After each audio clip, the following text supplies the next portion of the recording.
So here's a close-up shot at 28,500 frames a second of a taser. Ecco come funziona il taser, la pistola elettrica ad alta tensione che presto sarà in dotazione alle nostre forze dell'ordine. Non letale se non per casi estremi, ma sicuramente efficace per bloccare una persona attraverso una potente scarica elettrica sparata, è il caso di dirlo, attraverso questi due puntali. Uno strumento che il Ministero dell'Interno ha deciso di adottare dopo il caso di un giovane ucciso da un agente durante un TSO come alternativa alla pistola, anche se l'arma da fuoco non sarà sostituita da quella elettrica.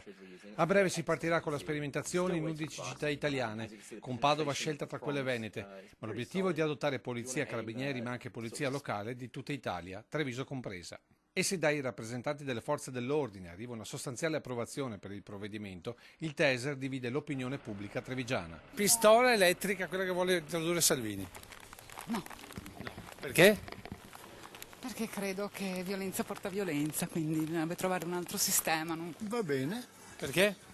perché non crea più di tanto danno, crea l'immobilità della persona. Non credo che sia la soluzione corretta. Poi anche sul modello di alcune situazioni americane che poi sono sfuggite di mano, sì, penso che si può procedere in altri modi, ecco. Beh, meglio che altra, sì.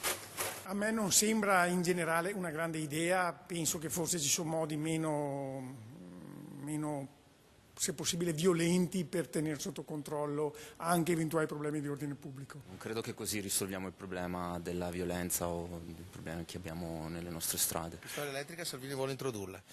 Ben venga, anche perché in questo contesto ci sono tante persone che malintenzionate, c'è bisogno appunto di salvaguardarle. Sbagliato. Perché? Perché secondo me ci sono altre soluzioni che possono essere adottate per risolvere determinati problemi di questo tipo.